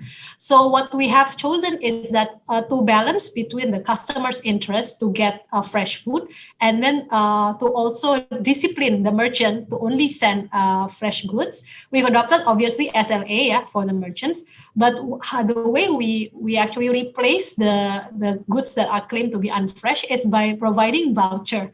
So we don't take away the produce that are already with the customer. They can do as they like. They can consume it themselves. They can donate to others. But we will provide them with voucher to buy from a new merchant. Thank you, Bu Meza, for your response. I guess Charles, Bu Meza has already responded to your concerns. Yeah. So for the next round, I would like to invite the question addressing to Pak George. I guess you have several questions, but I found that two participants asked you quite similar kind of questions regarding the omnibus law. So I would like to invite first probably Justin. First, yes, would you like to share your opinion to Pak George, please? Hi. So, well, my question is just, what among, because I saw there are a lot of like protests or like critiques against this. So I was wondering what you thought was the most valid point, and is there anything that you guys are doing, or is there anything being done about it? I mean, yes. Thank you, Justin. Yeah. Yeah. So thank you, Justin. Should I answer this now, Dr. Poppy, or? Yes. Yes, please. Yes. Yes. So coming into the ratification of the Omnibus Law way back in January and February, in fact, I was invited by Transparency International, one of the world's biggest NGOs, on discussing this issue. And we had heads of labor organizations and various environmental organizations. And so what I would like to say is this. Yeah. First of all, the Indonesian Chamber of Commerce and Industry, or KADIN, is by law the partner of the government. So we do support the Indonesian government in its policies. If we disagree, we will share our disagreement. But in principle, we are a supporter of the Indonesian government. Now, but beyond that, coming into the ratification of the law, I would have to say, I think, and everybody agrees, is it perfect for everyone? It is not. It's not perfect for everyone. It's sort of a balancing act that the government has to do in order to make the Indonesian economy more competitive by streamlining regulations and also paying attention to issues that are important issues regarding, let's say, industrial relations with labor, for example, or environmental issues. And so I think from the perspective of the Indonesian Chamber of Commerce and Industry, the Indonesian government has done its best to create that balance. Yeah. So if you were to talk to a pure capitalist, you might say, they might not say it's enough moving forward, right? But if you were to talk to, let's say, a social economist, they will say it's too far moving forward. So it's that balance that had to be created. And from the context of Indonesia, we need it. We are not competitive in the past compared to our ASEAN friends. ASEAN meaning this Association of Southeast Asian Nations. We're not as competitive. Our advantage in Indonesia is we've got a big population, 275 million. With a population like that, you really can't go wrong if you do your business right. But beyond that, we're not competitive. And so what was the impediment? It was overburdening regulations, an overburdening of regulations. But so the government had to streamline it. They worked with organizations like KADIN to streamline this, but yet listening also to the other stakeholders like labor, like environment and environmentalists and whatnot. Now, I have to say though that, because I've been part of promoting the Omnibus Law to Australia, for example, because we want to bring in investment, right? Now, but I have to say though that we do also need to come into centers of excellence like universities and have a conversation. We have to, like UGM, for example, a deeper conversation. The main proponents of the law, and even with NGOs, because everything is a dialogue, and especially in national economic recovery that we're going to face in 2021, we have to bring everybody together. Everybody, not just in Indonesia, I think globally, the whole world needs to come together. And in individual countries, in countries where you're at, I'm sure you have almost the similar problems. Your stakeholders, be it business, government, the NGOs, they all need to come together, because in order to recover, we cannot, these stakeholders cannot do it alone. It has to be together. And so if I were to answer the question, what needs to be done, I think what needs to be done is more conversations with the stakeholders, including the centers of excellence like University Gajah. So more conversations, and try to explain it. But in a nutshell, I would say it is at equilibrium. It's at the optimum position between streamlining regulations, but also adhering to the concerns of labor and in the environment community. So that's what I can say about that. Thank you. Justine, yeah, for that very good question. Yes, thank you so Thank much. you. Thank you, Justin, for very interesting and critical questions, and Pak George for the response. I would like to go back to Bu Meza. There is another question addressing to you from Christy May. Is Christy here? Christy, where are you? Are you around? Oh, yes, ma'am. Good afternoon. Yes, please. Okay, I'll wait. Okay, I've got two questions for Sir George. The first one is, um, how did the Indonesian Chamber in Commerce help those B2B entrepreneurs? And then the second question was, what is the impact of the Australian diaspora in your country in terms of those small business entrepreneurs? Because I am personally a businesswoman, ma'am, so I am more particular with the effect of the diaspora as well. Very good. Very good. Yes, sir. So should I answer this directly? Yes, yes, please. I think, Christy, you also have a question to Bu Meza, no? Please. Oh, yeah. The first, yeah, thank you so much for acknowledging that. So the first question for Bomeza is that you're talking about the Grab innovation, and then what are the struggles that you've encountered during the implementation of those innovations by Grab in the midst of this pandemic? Okay, thank you, Christy. I think Pak George or Bu Meza, it's up to you. Would you like to respond first, or? I think Pak George. Pak George. Yes, because he has two questions to address. Yes, sure. Okay. Please, Pak George, time is yours. Okay, so the first one is related to B2B, right? Yes, sir. The role of chamber. Okay, so before the pandemic, okay, I'm on the national board. So the national board, we handle strategic issues, right? So if you're not talking about strategic issues, for example, one issue that we're handling right now is electrical vehicle. So there is a major race around the world to become the main or one of the main electrical vehicle hubs of manufacturing. And the key to that is the batteries. And Yes. and Indonesia has a lot of the natural resources for that. And so what I do is and Australia has lithium, and they have design. So we're trying to connect the dots here. So you've got China, now South Korea engaging with Indonesia on the electrical vehicles, or specifically the batteries. And we are also engaging with Australia. And Australia, within the agreement of the Indonesian-Australian Economic Partnership Agreement, there is a clause that Australia will buy electrical vehicles that are produced in Indonesia. So that is what we call a leapfrog strategy. Now, those are strategic issues related to industry. But then when we have also chambers in the provincial and then city level or regency level. Now, what they do from a B2B perspective are networking, connecting people. Yeah, so Nokia, they say, connecting people. That was the tagline for Nokia. Obviously, Nokia no longer, or does it still exist? It still exists, yeah, or I'm not too sure. I used to love Nokia a lot. But that's what we do. But now, you got COVID. So what do you do with COVID? Well, you go online like what we're doing right now, and then we're trying to connect people, business to business networking. So we're doing we do networking. Every week. Yeah, we have networking on virtual every week, and many every week. At the national level, I'm doing one on the digital economy on the 15th. If you want to join, I'll give you GM the link, and you.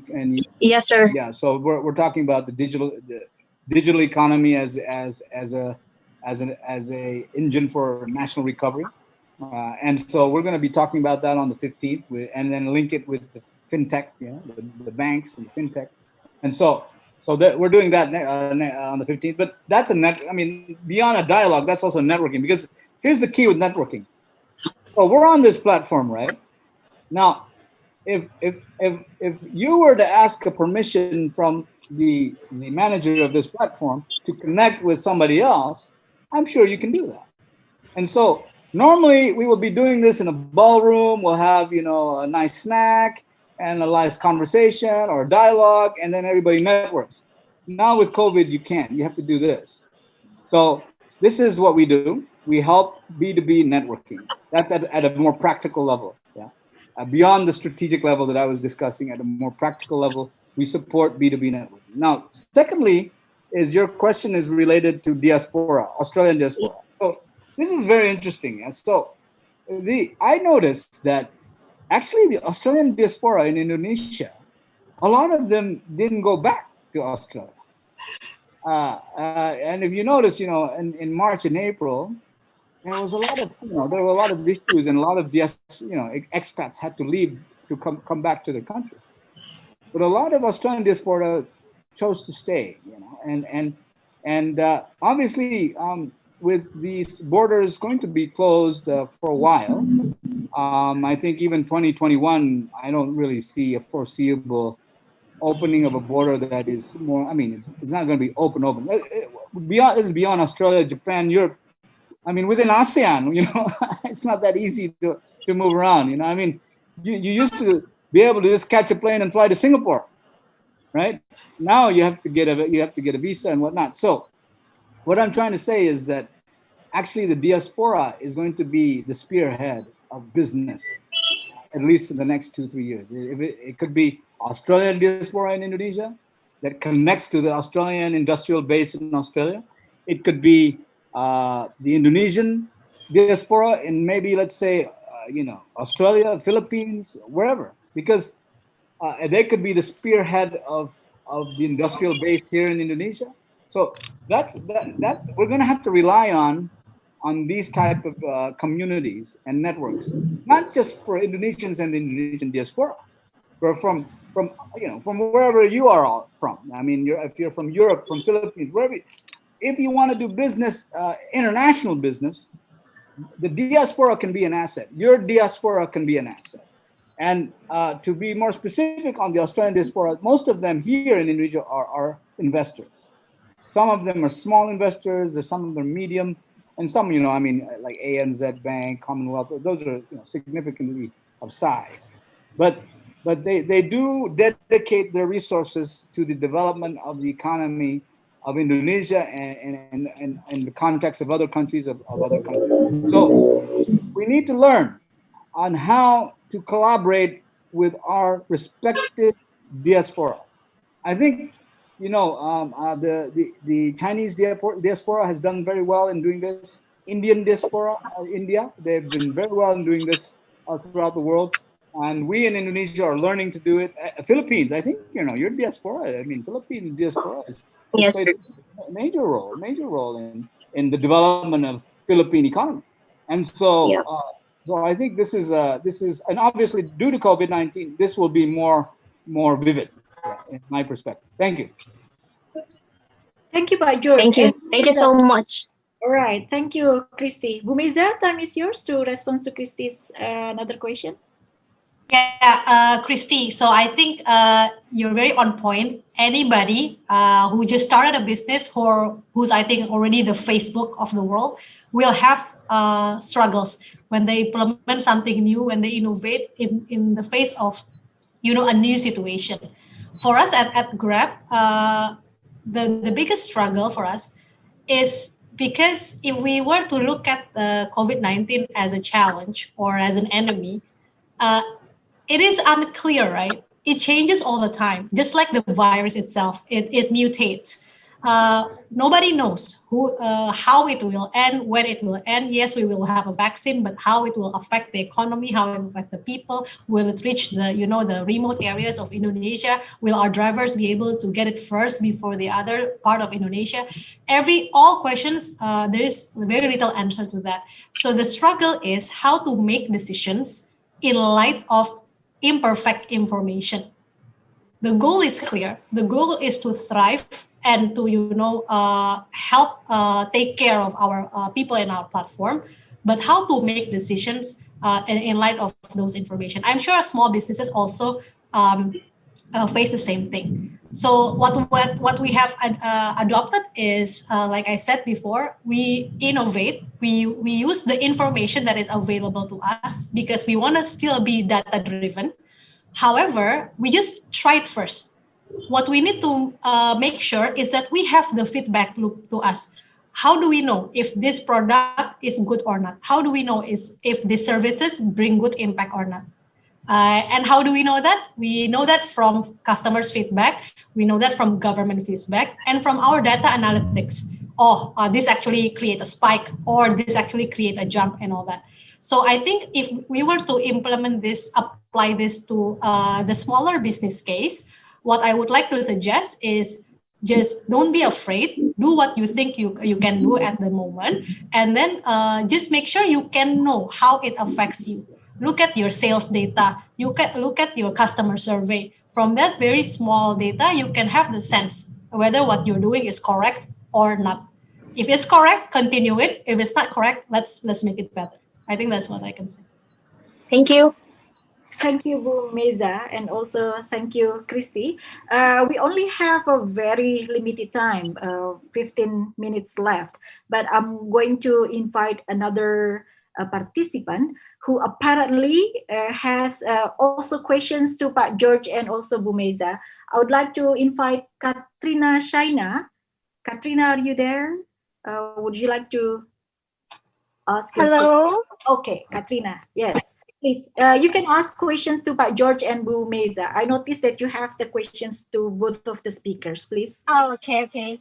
So for the first question is for the Grab presentation. I'm wondering, among those pillars that was presented, what do you think is the most challenged pillar, especially now that the Indonesia has high number of cases, just like in our country, Philippines? And for Sir George, I have two questions. First, which country would likely take more benefits in the proposed ecosystem? Because I notice that it is really a two-way relationship since it's a diaspora. Is it the Australia or the Indonesia? How will the diaspora address the people with small to medium businesses who lost their source of income? Okay. Okay, thank you, Katrina. Bu Meza, would you like to respond to it first? Yeah, if you're asking now the cases is rising again, which pillar finds the most struggles? I think every pillar, because what we expect is the number is not rising, but now it's rising again, right? But for now, like if we see the in Indonesia, I see in particular there is a need to balance, right? We need to balance between the health concern and the economic concern, because the two cannot exclusively, stand on its own. So that is what we try to balance through our 4 pillars. So if we double down on health and security, it also needs to support the economic recovery of our platform and those in our platform. We don't want to sacrifice either. So we try to make a product and services and SOPs that will support those two concerns. So I think that's our approach. Even though now the case is rising, it doesn't mean that we're going to shut down everything, but we're trying to find that balance for now. Thank you, Bu Meza. Pak George?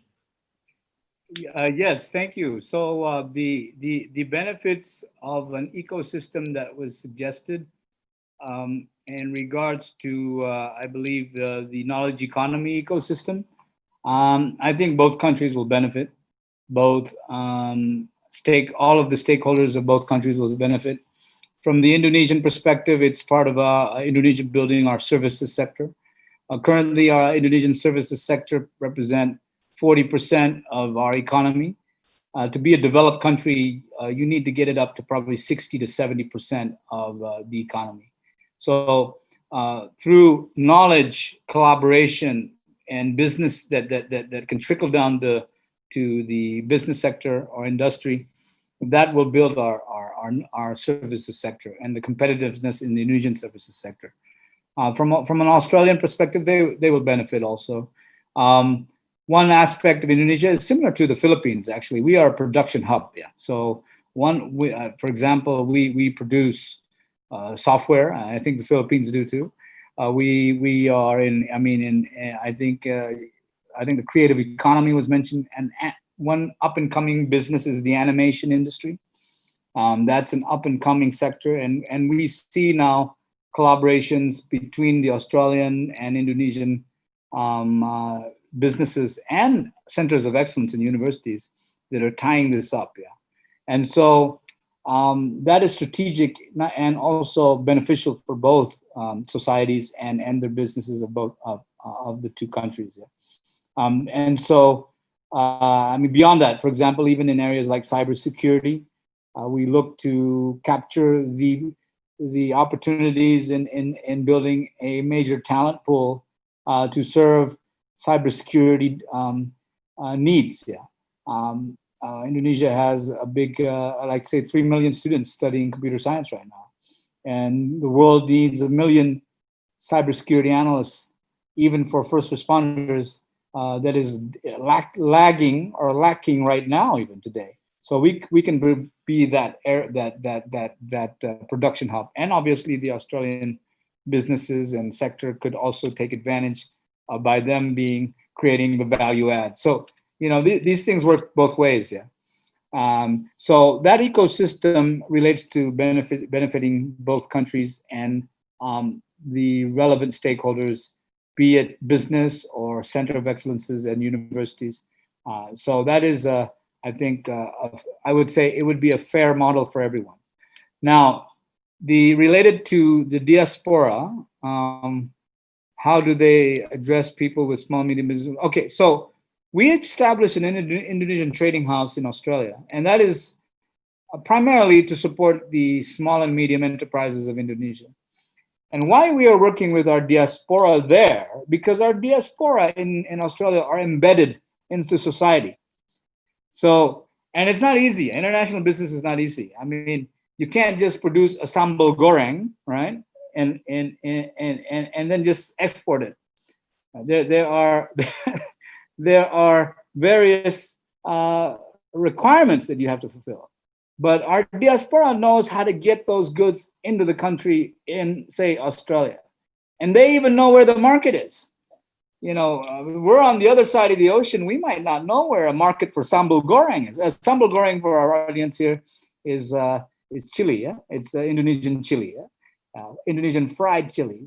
And you would be surprised, there is a market. I mean, it might be niche, but there is a market.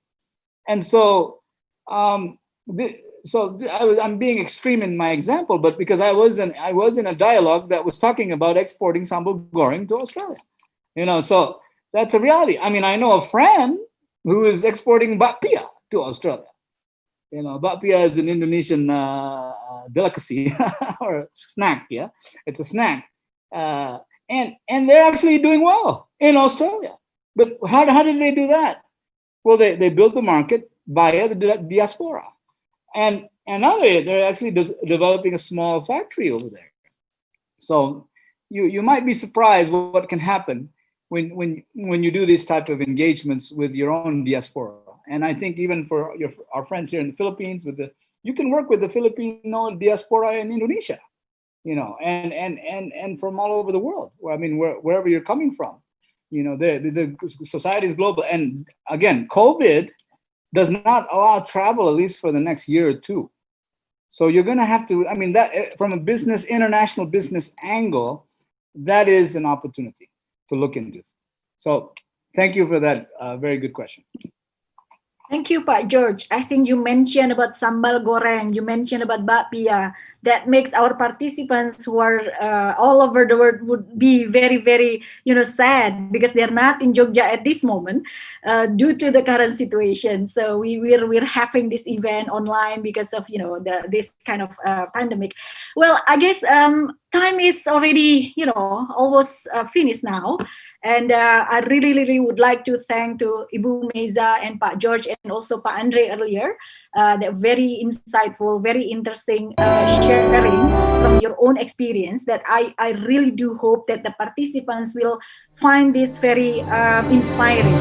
I guess based on the previous presentations, we can learn that the current situation with the pandemic, the COVID-19 pandemic, we shouldn't see that or we shouldn't perceive it as the kind of problems, but we should perceive it as a new opportunity for us. So that requires obviously hard work, that requires obviously collaborations. And more importantly is now we see how then we need to balance between, Bumezam earlier also mentioned, we need to balance between what we see as the health problem and also the economic activities. We cannot just choose it as this is either or situation. We can balance it, and we see that the world has been moving towards this kind of situations, that adjustments are needed, and then we need to innovate. So that's why I do really hope that we can get the lessons from the conversation for this afternoon's event,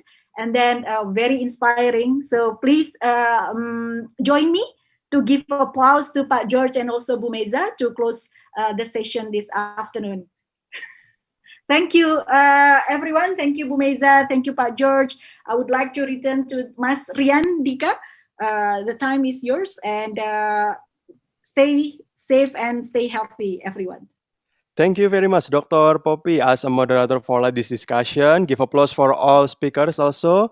Thank you very much, Mr. Andre, Mbak Revana, and also Mr. George for sharing knowledge and information to us. We do hope that COVID-19 pandemic could end soon and you can eat bakpia in Yogyakarta, yeah? Okay, and this is the end of our meeting for today. But before we close this agenda, we can have a photo session together, right? So everyone, for those who haven't turned on the video, please turn it on first, and the photo session will be taken for 3 times. Yeah, once again, ladies and gentlemen, before we close this agenda or before we close this session, we can have a photo session together first. So everyone, once again, for those who haven't turned on the video, please turn it on first, and the photo session will be taken for 3 times. Yeah, for the first time, 1, 2, 3. For the second times, 1, 2, 3. And for the last time, 1, 2, 3. Thank you very much, ladies and gentlemen. We remind you all participants for day 3 quiz will be posted on Google Classroom. Yeah, so you can check on Google Classroom. Ladies and gentlemen, this is the end of DREaM virtual program for day 3. We would like to thanks to all of the speakers, moderator, and also the enthusiasm of all participants. And don't forget to obey the health protocols to stop the spread of the COVID-19. Wash your hand often, put on your masks, and physical distancing. Stay healthy. May God take care of our health. See you on the next occasion. Wassalamualaikum warahmatullahi wabarakatuh. See you.